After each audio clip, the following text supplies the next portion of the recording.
My name is Amelia Vance. I am 29 years old, and I live in a quiet suburb just 20 minutes away from my parents' house. The smell of roasted turkey hit me before I even reached the porch steps. It was the smell of home. I held my famous pecan pie in my hands, the tin warm against my palms. I was ready for the noise, the hugs, and the usual holiday chaos. I walked up and rang the doorbell, expecting it to swing wide open. I expected my mother to pull me inside and complain that I was late. But the door didn't open. It only cracked a few inches. My parents stood there in the gap. They blocked the view of the hallway like security guards. There were no smiles, there was no happy Thanksgiving. My father looked me right in the eye, his voice was cold and steady. "You're not invited, Amelia, go home." I froze. I couldn't process the words. Then I heard it. Laughter spilling out from the dining room, glasses clinking. A party was happening in full swing, and then I heard a laugh I knew better than my own. Noah, my best friend since kindergarten, he was in there. They were all in there, celebrating together. And they had left me standing out in the cold. But before I tell you how everything flipped, like and subscribe, drop a comment. Where are you watching from? My name is Amelia Vance. I am 29 years old. The rejection at the front door didn't happen in a vacuum. It was the final crash, but the cracks had been forming for weeks. I just didn't want to see them. I chose to be blind. It started in early November. The leaves were changing, and usually this was the time my mother and I started planning the menu. Thanksgiving was our Super Bowl. We would spend hours on the phone debating stuffing recipes or deciding whether to do a ham or a turkey. But this year, the phone didn't ring. When I called her, she was short with me. "I'm busy, Amelia," she said. "I can't talk right now, your father needs me." "Okay," I said, trying to keep my voice light. "I just wanted to ask about the guest list. Should I make 3 pies or 4? "We'll talk later," she snapped, and then the line went dead. I stared at my phone. My mother was never too busy to talk about food. It was the one thing we bonded over. I told myself she was stressed. Dad had been complaining about his back, and my sister, Sarah, was always causing some kind of drama with her on-again, off-again boyfriend. I told myself I was being sensitive. But then came the physical distance. I went over to their house a week later to drop off some winter coats I had dry cleaned for my dad. I had a key. I always had a key. I unlocked the front door and walked in, shouting, "Delivery service." The house went silent. I walked into the living room. My parents and Sarah were sitting there. They were talking in hushed, excited whispers. Sarah was laughing, holding her phone up for them to see. But the second I stepped onto the carpet, they stopped. It wasn't a natural pause. It was a freeze. Sarah immediately flipped her phone face down on the coffee table. The slap of the plastic against the wood echoed in the room. My mother smoothed her skirt, looking everywhere but at me. My father cleared his throat loudly. "Amelia," my dad said, "we didn't know you were coming." "I texted you," I said, holding up the dry cleaning. "I brought your coats." "Right, just put them in the hall," he said. He didn't say thank you. He didn't ask me to sit down. I stood there for a moment, feeling like a stranger in the house I grew up in. "Is everything okay?" I asked. "You guys seemed like you were having fun." "Just family stuff," Sarah said quickly. She didn't look at me. "Nothing you'd be interested in." "I'm family," I said, trying to make it a joke. Nobody laughed. "We're just tired, Amelia," my mom said, finally standing up. She walked over and took the coats from my hands, effectively ushering me back toward the door. "It's been a long week. You should go get some rest." I was kicked out but polite. I walked back to my car feeling a knot form in my stomach. Something was wrong. Then there was Noah. Noah was my anchor. We had been best friends since we were 5 years old. He knew everything about me. We had a tradition of getting tacos every Tuesday night. We never missed it. Not when he was dating someone, not when I was working overtime. Tuesday was ours. 2 weeks before Thanksgiving, I texted him. "Tacos on me tonight. I need to vent about my weird parents." The message sat there, delivered. Usually he replied in seconds with a taco emoji. An hour passed. Then 2, I checked the app. Read at 4:15 p.m. He had seen it, he just hadn't answered. I called him that night. It went straight to voicemail. "Hey, this is Noah, leave a message." "Hey," I said to the recording. "Just checking in, hope you're okay." "Call me?" He didn't call. For the next 10 days, the silence grew heavier. It wasn't empty silence. It was heavy, pregnant silence. When I walked into the local grocery store and saw my aunt, she turned her cart down the other aisle to avoid me. When I commented on my cousin's Facebook post, the post was deleted an hour later. I felt like a ghost. I was present, but nobody was acknowledging me. I tried to rationalize it. They are planning a surprise for me, I thought. Maybe a birthday surprise, even though my birthday was months away. Or maybe they were all just fighting with each other and didn't want to drag me into it. I was lying to myself. Deep down, I knew the texture of this silence. It felt like a secret. It felt like a conspiracy. The last straw before the holiday was a brief interaction with my sister, Sarah. I ran into her at the gas station. She couldn't escape. "Hey," I said, forcing a smile. "I haven't heard from anyone. Is the plan still 2 p.m. for dinner on Thursday?" Sarah looked panicked. She wouldn't meet my eyes. She focused intensely on the gas pump nozzle. Yeah, I think so. Mom is handling it. You know how she gets." "Is Noah coming?" I asked. Sarah flinched. It was a tiny movement, a twitch of her shoulder, but I saw it. "I don't know, Amelia, I have to go." She ripped the nozzle out before the tank was full, jumped in her car, and sped off. I stood there in the smell of gasoline and cold air, watching her taillights disappear. The knot in my stomach tightened. They were hiding something, but I never imagined they were hiding the fact that I no longer belonged to them. To understand why I didn't scream or fight back immediately, you have to understand who I was to them. I wasn't just a daughter or a sister. I was the fixer. I was the doormat. Growing up, I was the responsible one. That sounds like a compliment, but in my family, it was a job description. My parents were chaotic. They were impulsive with money, emotional, and bad at planning. My sister Sarah was the wild child, the one who needed attention, who got in trouble, who needed saving. And me, I was the safety net. When I was 12, I learned how to balance my mother's checkbook because she couldn't figure out why she was overdrawn. When I was 16, I drove Sarah to pick up her homework from school every day because she forgot it, and my parents were too tired to deal with it. When I was 22 and fresh out of college, I used my first bonus check to pay for a new boiler for my parents' house, because theirs broke in the dead of winter. They didn't say thank you. They just said, "Oh, thank God, it was freezing in here." I thought this was love. I thought that being useful was the rent I had to pay to be in the family. I believed that if I worked hard enough, if I solved enough problems, if I gave enough of myself, they would love me as much as they loved Sarah. Sarah, who never lifted a finger. Sarah, who stole money from Mom's purse but got forgiven because she's going through a phase. I was the one they called at 2 a.m. "Amelia, the alarm is going off. How do I reset it?" "Amelia, can you proofread this email for me?" "Amelia, we're short on the mortgage this month. Can you loan us $500? I always said yes. My identity was wrapped up in being the reliable one, the strong one, and Noah knew this. Noah was the only one who ever told me I did too much. "They use you, Mel," he had told me once, years ago, sitting on the hood of his car. "You know that, right? They treat you like an employee, not a daughter." "That's just how they are," I had defended them. "They need me. They need a bank account and a maid," Noah had said darkly. That was why Noah's silence hurt the most. He was the witness. He had watched me give everything to these people for years. He had held my hand when I cried because my dad forgot my college graduation. He had been angry for me. So, as Thanksgiving approached, I fell back into my role. Even with the weird silence, even with the distance, I went into fixer mode. I assumed they were stressed about money. That was usually the trigger for their weird behavior. So I went shopping. I bought the expensive wine my dad liked. I bought the high-end ingredients for the side dishes. I spent $300 at the grocery store, thinking, if I bring the best food, if I make everything perfect, the tension will go away. We will be a happy family again. I baked 4 pies: pecan, pumpkin, apple, and a chocolate silk pie just for Sarah. I spent the Wednesday before Thanksgiving alone in my kitchen, rolling out dough. My back ached. My hands were covered in flour. I imagined walking into their house the next day. I imagined them seeing the pies. I imagined my mom saying, "Oh, Amelia, you saved the day." I imagined my dad pouring me a glass of wine and saying, "Good to see you, kid." I imagined Noah giving me a hug and whispering, "Sorry I was busy, work was crazy." I was crafting a fantasy to cover up the reality. I wanted to be the hero of the holiday. I didn't realize that in their version of the story, I had already been written out of the script. I wasn't the hero. I wasn't even a guest. I was just the resource they had finished draining. The truth didn't hit me all at once.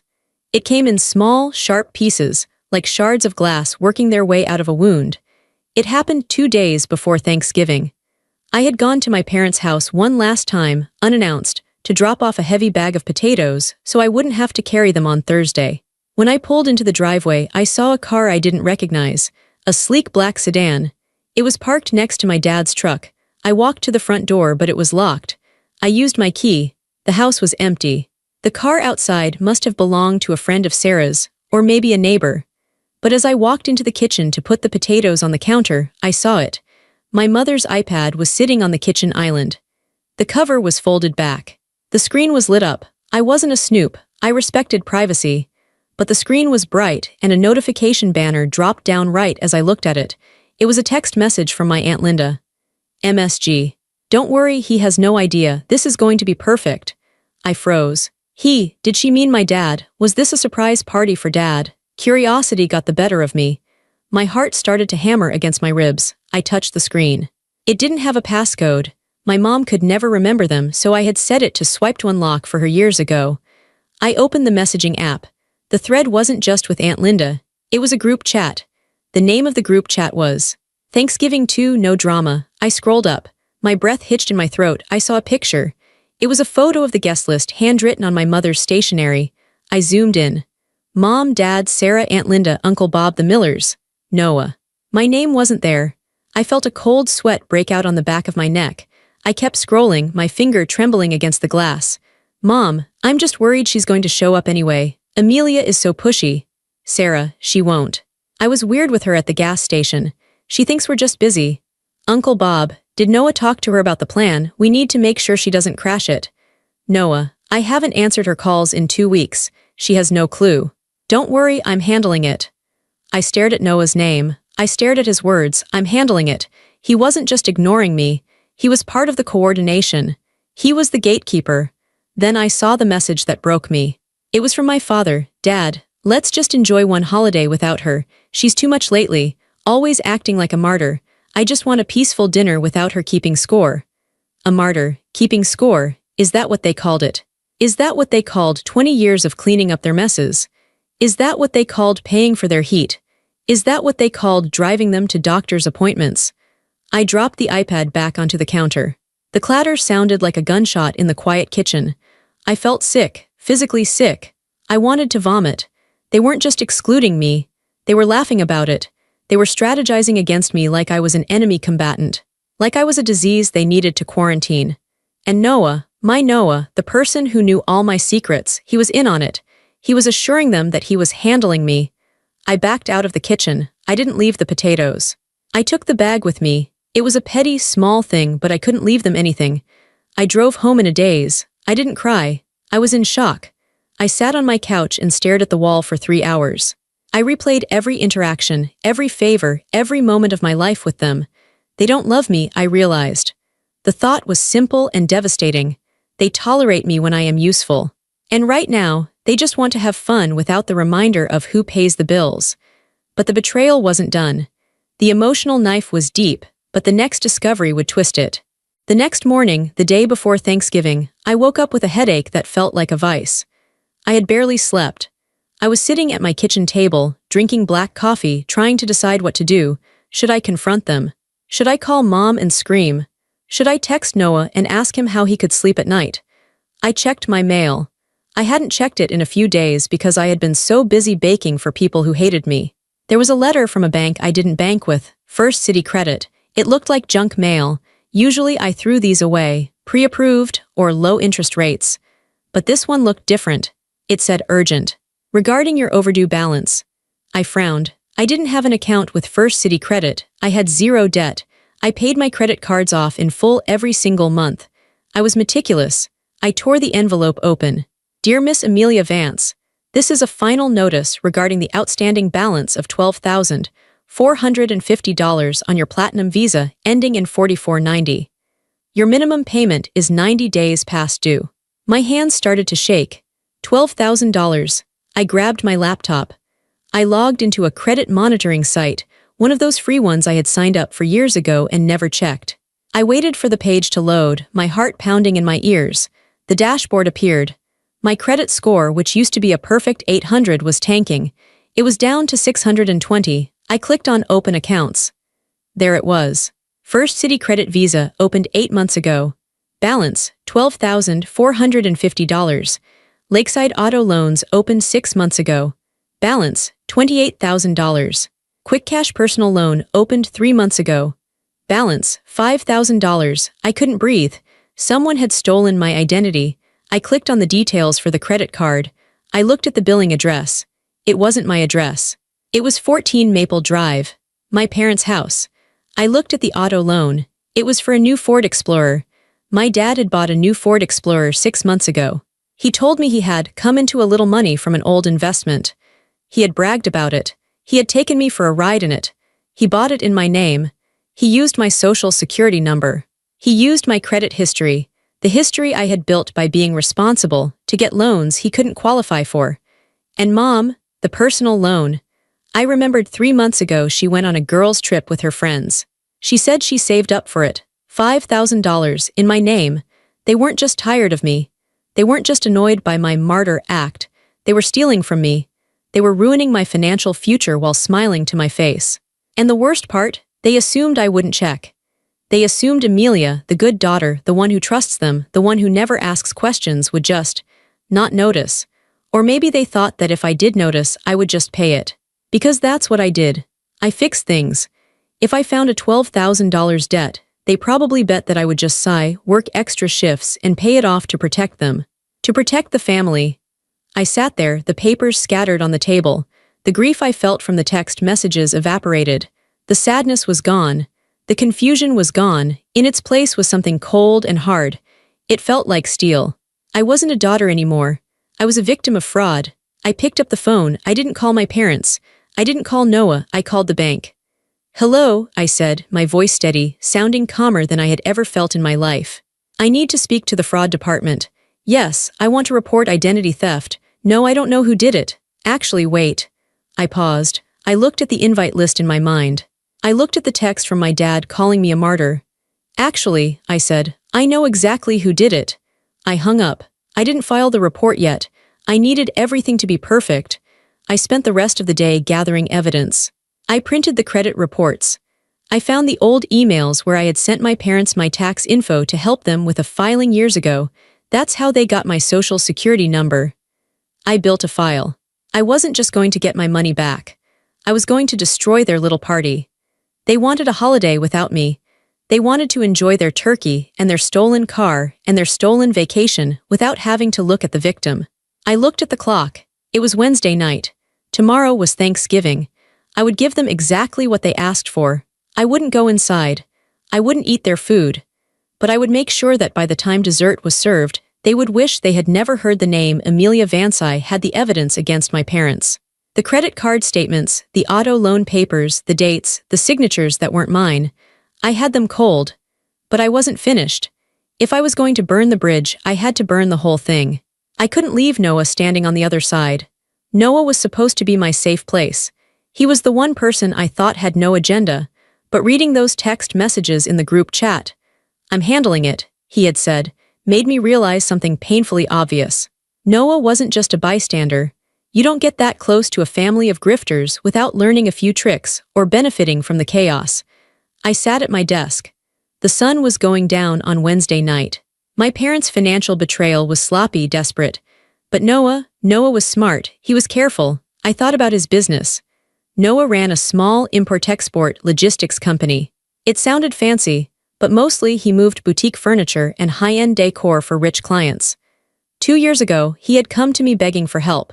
He needed a surety bond, a type of insurance guarantee, to land a massive contract with a city development project. His credit wasn't good enough. Mine was. "It's just a signature, Mel," he had said, looking at me with those puppy dog eyes. "If I don't get this, I go under. I swear you'll never have to pay a dime. It just shows them I have backing." I signed it. Of course I signed it. I was the fixer. Because I was the guarantor on his bond, I had legal access to his business filings. I had never looked at them. I trusted him. But now, trust was a luxury I couldn't afford. I logged into the state's business portal. I entered my credentials as the guarantor. The dashboard loaded. At first, everything looked normal. Revenue was up. Expenses were normal. But then I looked at the vendor list. There was a recurring payment to a company called Lumina Logistics. Every month, Noah paid them $4,500 for consulting fees. I frowned.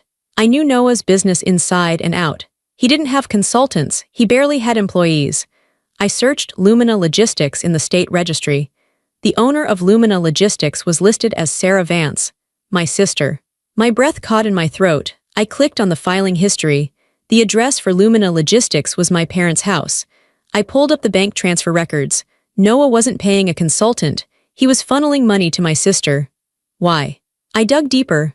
I looked at the invoices he had uploaded to justify the payments. They were for project management. Sarah couldn't manage a trip to the grocery store, let alone a logistics project. Then I saw the dates. The payments started exactly 2 weeks after I signed the surety bond. And then, I saw the other side of the transaction. Noah had another contract, one I didn't know about.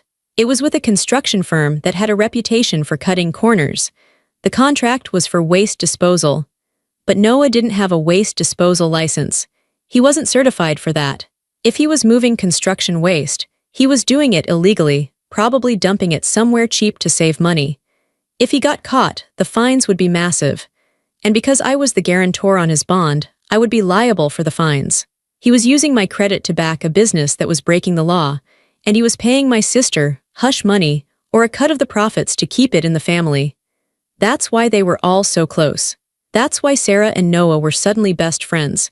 That's why my parents loved him. He was their cash cow, and I was the insurance policy. They weren't just using me for labor anymore. They were using my name to underwrite a criminal enterprise. I sat back in my chair. The room was dark now. The only light came from the laptop screen. My best friend was risking my freedom and my financial ruin so he could make a quick buck and buy my sister's silence. I felt a tear slide down my cheek. It was the last tear I would shed for a long time. I wiped it away angrily. I printed everything. The invoices to Sarah, the illegal waste manifests, the bond agreement with my signature. I had a folder for my parents. Now I had a folder for Noah. I picked up my phone. I had one contact in my list, a woman named Karen who worked for the state licensing board. We had met at a conference once. She was tough. She hated fraud. I didn't call her yet.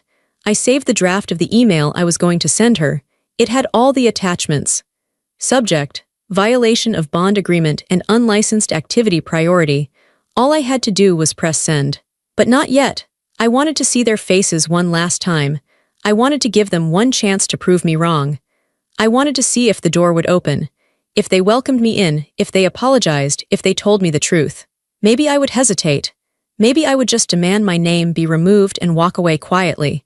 But if they treated me like they did in the group chat, then I would burn it all down. Thanksgiving Day was cold. The sky was a flat steel gray. The trees were bare. It looked like the world had been stripped clean. I dressed carefully. I didn't wear my usual helper clothes, jeans, and a sweatshirt ready to clean dishes. I wore my best wool coat. I wore boots with a heel. I put on makeup. I wanted to look like a woman who respected herself even if nobody else did. I packed the pies. It felt like a grim joke. I put the pecan, the pumpkin, and the chocolate silk into the backseat of my car. I also put the 2 manila folders on the passenger seat. The drive to my parents' house took 20 minutes. I knew every pothole, every turn. I had driven this route 1,000 times to fix their problems. Today, the road felt different. It felt like a runway to a crash. I pulled into the driveway. The house looked perfect. There was a wreath on the door. Warm yellow light glowed from the windows. I could see silhouettes moving inside. I saw Noah's car. I saw my parents' new Ford Explorer, the one I was unknowingly paying for. I took a deep breath. I grabbed the pies. I left the folders in the car. I walked up the path. The concrete was cracked. I remembered telling my dad I would pay to fix it next spring. I stepped over the crack. I reached the door. I could hear music. Jazz. My dad loved jazz. I could hear Sarah laughing. It was a high, shrieky laugh. I rang the doorbell. The noise inside didn't stop, but the movement changed. The shadows near the window froze. Someone peered through the peephole. I waited. The lock clicked. The door opened, but only a few inches. The chain was still on. My mother's face appeared in the crack. She didn't look happy. She looked annoyed. She looked like a salesperson had just interrupted her dinner. "Amelia," she said. "Hi, Mom," I said. I held up the pies. "I brought dessert and the potatoes." She didn't open the door further. She glanced back over her shoulder. My father stepped up behind her. He looked angry. His face was flushed, like he had already had a few drinks. "What are you doing here?" he asked. "It's Thanksgiving," I said. My voice was calm, but my heart was hammering against my ribs. "I'm your daughter. We told you we were doing something small," my mother said. "Just us." "I see Noah's car," I said. "I see Uncle Bob's truck. It doesn't look small." My father sighed. It was a loud, dramatic sigh. "Look, Amelia. We just wanted a peaceful day. You've been intense lately. We didn't want the drama." "Drama?" I asked. "I fixed your heater last week. I did your taxes. I fill your fridge." "See," my father snapped. "That's exactly it. You keep score. You hold things over our heads. It's exhausting." He looked me right in the eye. "You're not invited, Amelia. Go home. We'll call you next week when you've calmed down." I looked at him. I looked at my mother, who was looking at the floor. Then through the crack I saw Noah. He walked into the hallway, holding a glass of wine. He saw me. He didn't come to the door. He didn't defend me. He made eye contact with me, then turned his back and walked away. That was it. The final piece of evidence. "Okay," I said. My father blinked. He expected a fight. He expected me to beg. "Okay, okay," I repeated. "Happy Thanksgiving." I set the pies down on the doormat, right on the dirty, bristly mat. "You can have these," I said. "I won't be needing them." I turned around and walked away. I didn't run. I didn't stomp. I walked at a normal pace back to my car. I could feel their eyes on my back. They were probably watching from the window, laughing nervously, thinking that was easier than I thought. She's finally gone. I got into my car. It was cold inside. I looked at the house. It looked so warm and inviting. It was a lie. A beautiful, expensive lie that I had been subsidizing for years. I picked up the manila folders from the passenger seat. I didn't need to look at the papers inside. I knew what to do. I picked up my phone. I didn't drive away yet. I wanted to be here for this. I dialed the number for the fraud department at the bank, the direct line the agent gave me yesterday. "This is Amelia Vance," I said. "I'm confirming the fraudulent charges." "Yes. I want to file the official police report now. The perpetrators are at 14 Maple Drive. Yes, I am willing to press charges. Full prosecution." I hung up. Then I opened my email app. I opened the draft to Karen at the state licensing board. Send. I watched the progress bar. Sent. Then I sent one last text message. To Noah subject, the surety bond. Message, I just revoked the bond. And I sent the invoices for Sarah and the waste manifests to the state board. Good luck with the audit. I put the phone down on the dashboard. I waited. It didn't take long. I sat in my car at the end of the driveway, the engine idling quietly. The heater was starting to kick in, blowing warm air on my frozen hands. 5 minutes passed. The house was still glowing. Then, the first domino fell. My phone lit up, Mom calling. I watched it ring. I didn't answer, then again, Dad calling. I let it go to voicemail. I rolled down my window just a crack. I wanted to hear. The front door of the house flew open. My mother stepped out onto the porch. She was holding her phone to her ear, her other hand clutching her chest. "Amelia," she screamed. It wasn't a welcoming scream. It was a shriek of panic. "Pick up the phone, the cards aren't working. The accounts are frozen." She had tried to order something, or maybe she got the fraud alert notification instantly. Then my father came out. He looked furious. He stormed down the porch steps in his socks. "Amelia," he bellowed. "What did you do? The police just called me. They said there's a warrant pending. What the hell is this?" I watched them. They looked small. They looked chaotic. Then came the third call. "Noah," I answered this one. "Hello," I said. My voice was calm. Conversational. "Mel, what did you do?" Noah's voice was trembling. He was breathless. "I just got an email from the licensing board. They're suspending my operations immediately. They're launching an investigation." "Mel, they're talking about prison time for the waste dumping. Why would you do this?" "I'm handling it," I said. I used his own words. "What?" "You said you were handling me in the group chat," I said. "So I decided to handle you. I revoked the bond, Noah. You're operating illegally as of 5 minutes ago, and I gave them the records of the kickbacks to Sarah." "Mel, please," he was crying now. "This ruins me. This ruins everything." "You ruined me first," I said. "You stole my credit. You stole my trust. You stole my family." "We were just trying to have a nice dinner," he shouted. "And now you can," I said. "Enjoy the turkey. I hear prison food is bland, so savor this meal." I hung up. By now, my father was halfway down the driveway. He was red-faced, waving his arms. "You ungrateful brat," he screamed. "After everything we did for you, you're going to send your own father to jail over money." It's not money, Dad, I whispered to myself. It's my life. I put the car in reverse. My father lunged for the door handle of my car. I locked the doors. Click, he banged on the window. Open this door, fix this. Call them back and tell them it was a mistake. I looked at him through the glass. This was the man who taught me to ride a bike. This was the man I had worshipped. I didn't feel hate. I felt pity. He looked like a child who had been told no for the first time in his life. I didn't say anything. I just backed out of the driveway. I saw my mother on the porch, slumped against the railing, crying. I saw Sarah standing in the doorway, looking terrified, her phone in her hand, probably realizing her consulting payments were gone. I saw Noah standing in the yard, staring at the ground, defeated. I shifted into drive. I didn't look back in the rearview mirror. I drove down the street, past the neighbors' houses where other families were gathering, oblivious to the bomb I had just dropped. My phone kept ringing. Mom, Dad, Sarah, Noah, Mom, Dad. I pulled over about 2 miles away.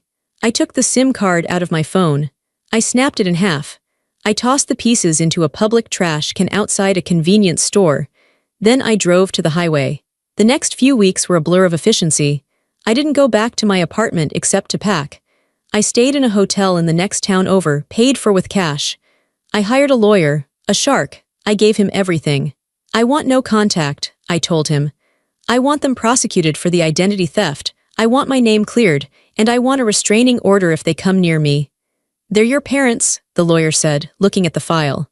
Are you sure you want to press charges? Usually, families settle this privately. They aren't my family, I said.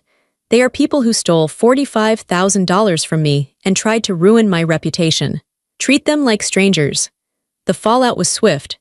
Because I had provided so much evidence, the police didn't have to do much digging. My father was arrested for fraud and forgery. My mother was named as an accomplice. Noah's business was shut down within 48 hours. The EPA got involved because of the illegal dumping. The fines were astronomical. He lost his house. He lost his truck. Last I heard, he was facing 3 years in minimum security. They tried to reach me. Oh, they tried. My email inbox filled up with pleading messages. We're sorry, we were desperate. How can you do this to us? We're family. I didn't read past the subject lines. I forwarded them all to my lawyer to add to the harassment file. I sold my furniture. I broke my lease. I packed my life into the back of my car, my real car, the one I paid for. I transferred my job. My company had a branch in Denver. It was 1,000 miles away. Mountains, clean air, a place where nobody knew my last name. The day I left, I stopped by the post office to set up my mail forwarding. But I didn't forward it to my new address. I forwarded it to a P.O. box in a different state, which would then forward to my lawyer. I wanted to be a ghost. I drove out of town on a Tuesday. I drove past the grocery store where I used to buy their food. I drove past the school where I used to pick Sarah up. I drove past the park where Noah and I used to eat tacos. I felt a phantom pain, like an amputated limb. I missed the version of them I had created in my head. I missed the parents I wanted to have. I missed the Noah I thought existed. But I didn't miss the reality. The reality was heavy. It was expensive. It was painful. As the city limits sign faded in my rearview mirror, I felt something strange. My shoulders dropped. The tension in my jaw released. The headache that had been behind my eyes for 10 years vanished. I turned on the radio. I sang along. I was alone. I had no safety net. I had no people. But I also had no debt that wasn't mine. I had no secrets keeping me up at night. I had no one waiting for me to fail. I was vanishing from their lives, but for the first time I was appearing in my own. 5 years later. The mountains in Denver are beautiful in November. They are dusted with white, sharp against the blue sky. I have a small house now. It's not big, but it's mine. The deed has my name on it and only my name. I have a dog named Buster. He's a rescue. He doesn't ask for anything except food and belly rubs. He's the most loyal male I've ever known. It's Thanksgiving morning. The kitchen smells like rosemary and garlic. I'm not making a turkey. I never really liked turkey. I just made it because my dad liked it. I'm making lasagna. Homemade pasta, rich meat sauce, 3 kinds of cheese. It's my favorite food. There is no chaos. There is no screaming. There is no pile of coats in the hallway. I have friends coming over at 4 p.m. Not family who are obligated to be here. Friends. People I met at the dog park, people from work, a neighbor who teaches pottery. People who know me as Amelia the project manager, Amelia the hiker, Amelia who makes great lasagna. They don't know Amelia the victim. They don't know Amelia the fixer. I told them the basics. I'm not close with my family. They respected it. They didn't pry. I pour myself a glass of wine. I stand by the window and look out at the snow. I know what happened to them. My lawyer gives me an update once a year. My father got probation and community service, but his credit is ruined. They lost the house on Maple Drive. They live in a small apartment now. Sarah works at a diner. Noah moved away after he got out of jail. He works construction now, labor only, no management. They are still paying me back. Every month, a check for $150 arrives at my lawyer's office. It's court-ordered restitution. At this rate, they will be paying me until they are 90. I don't need the money. I donate it to a charity that helps victims of financial abuse.